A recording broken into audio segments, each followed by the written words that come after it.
Hey guys, and welcome to our new unit. This is on Earth Science. Earth Science is going to be a sequence of 3 chapters, starting with Geology, then followed by Astronomy, and then Meteorology. All right, so we're going to do those in that order. And so let's start out with Geology. So we're first going to start out with locating position on Earth, basically. So how do we talk about Earth in different ways also? So let's move forward. Okay, so first I want to talk about spheres of the Earth. So this is a way of kind of like describing different parts of the Earth. So lithosphere is the outer layer of the Earth that's made of solid rock, soil. So we're talking about the area where the continents are, also islands. All right, so that's the land, which is about 30% of the Earth's surface. Surrounding the whole thing, we have the atmosphere, which is the layer of gases surrounding the Earth, which also contain our weather. Also, we have hydrosphere, which is the water on the Earth's surface. That's about 70% of the Earth's surface. Okay, so how do you find your position on the Earth's surface? We use maps, globes, all right, which are a representation 3-dimensionally of the Earth, but both are going to be using what's called a coordinate system to find the point on the Earth's surface. Okay, so latitude and longitude is a commonly mixed up thing, so try to find a way to remember it. So some people remember flatitude, latitude, or ladder. I'm talking about climbing up the latitude lines, so you have to grab them as you climb up the Earth. So you could think of it that way. They are the horizontal lines on the globe, and they are parallel to one another, right? We'll go over that in a moment. Okay, lines of longitude, some people remember long ways. They are the vertical lines. I like orange because usually when you look at a curved globe, the longitude lines are going to be wider towards the equatorial region of the world, and as you get towards the polar region, they start to get closer together until they meet at the poles. So the orange slice does that beautifully. That's a good way to remember the difference between the two. Latitude lines run parallel to one another, so they never cross or touch. Okay, they're spaced evenly. And so that's a major difference from what the longitude lines are going to do. Because the longitude lines, you remember I said orange, they do not run parallel to each other. They end up meeting at the polar region of the world. Okay, they had to have one of the coordinate systems meet. Okay, they decide to have that one meet and pick up area of the world where there's not much intersection going on or people living in that area. So that's probably the best place for that. They are not evenly spaced. They're closer near the poles, the lines, and then as you get towards the equator area, the waistline of the Earth, they're going to get wider further apart. Okay, latitude is how far north or south of the equator. Okay, so that's definitely an important thing to know.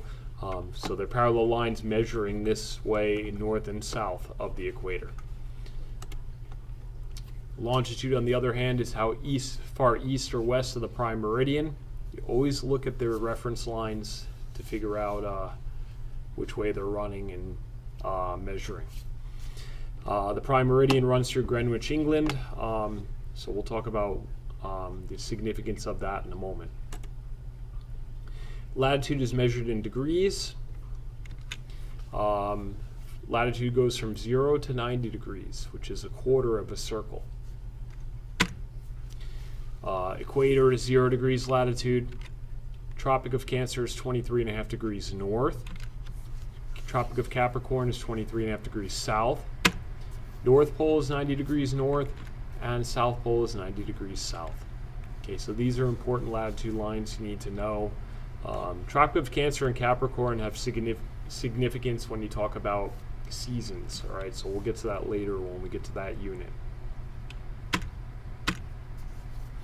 Longitude is measured in degrees also. Okay, and they run from 0 to 180 because half the globe is 180. All right, 360 divided by 2 is 180. Prime meridian is 0 degrees longitude. Okay, international date line is on the other side of the world, which is 180 degrees, which passes through the Pacific Ocean. And what the significance of this line is, that's where the calendar day changes first as the Earth rotates. Okay, so that's the importance of that. And also prime meridian is important because that's where our time system is based upon. All right, these two lines. Okay, so here's just a three-dimensional look of it. All right, so again, remember latitude lines are the parallel ones, and longitude lines meet at the poles. Okay, so how do they work together? So latitude and longitude is much like the game Battleship. You have two coordinates. Okay, so in Battleship it's like A3, B2. Instead here you're going to have your latitude, comma, your longitude to find your pinpoint your position. Okay, and that's pretty much the way it works. So it's the same idea as the game Battleship, except obviously certain numbers we count by. Okay, so which continent is located at 45 degrees north latitude and 90 degrees west? Okay, so let's find that point on here. So 45 degrees north, 90 degrees west, and here it is. So we are in North America. That's the correct answer. Okay, which continent is located at 15 degrees south, 60 degrees west? So now we're south of the equator. Okay, so the equator, remember, is here. So we have to go down 15 degrees and 60 degrees west of the prime meridian. All right, so we'll end up right smack dab right here. So we are in South America. Okay, so that's how you figure out latitude, longitude. So again, just make sure you guys know how to read a globe, a three-dimensional version of this, or a flat map in the same sort of way. Just know what the lines are counting by. That's another important factor in determining your answer. Now, explorers didn't have the luxury of GPS devices, which we have now. So they use stars. So Polaris is one star they love to use because it stays in place. It's located over the North Pole, and we spin beneath it. So if you move north and south on the globe, it will change position. And the way it works, altitude of Polaris gives you your latitude. Okay, so you measure from the horizon up to Polaris, that's the angle. So this happens to be 66.5 degrees. So this observer is at 66.5 degrees north latitude from that description, because your altitude of your Polaris equals your latitude to the observer. So they would look at with a little device with a like kind of protractor type of thing on it and be able to measure the altitude of Polaris to get their latitude exactly. Longitude, on the other hand, divides the Earth into 24 time zones. 360 divided by 24 gives you 15 degrees each time zone. However, you notice they are crooked. They decide to not split certain states in half or countries sometimes, so they follow the border lines sometimes of these states or countries. And places roughly on the same longitude will have the same clock time. So if you go north and south, you'll stay in the same time zone. But if you go east and west, that's where you experience what's called jet lag, because again, you have to wake up according to the time of that location. And then when you come back, you have to adjust back to our time. Okay, so the world time zones, there's apps on your phone which you guys can figure out. So if you ever vacation somewhere, you have to know how many hours you are apart from the different locations.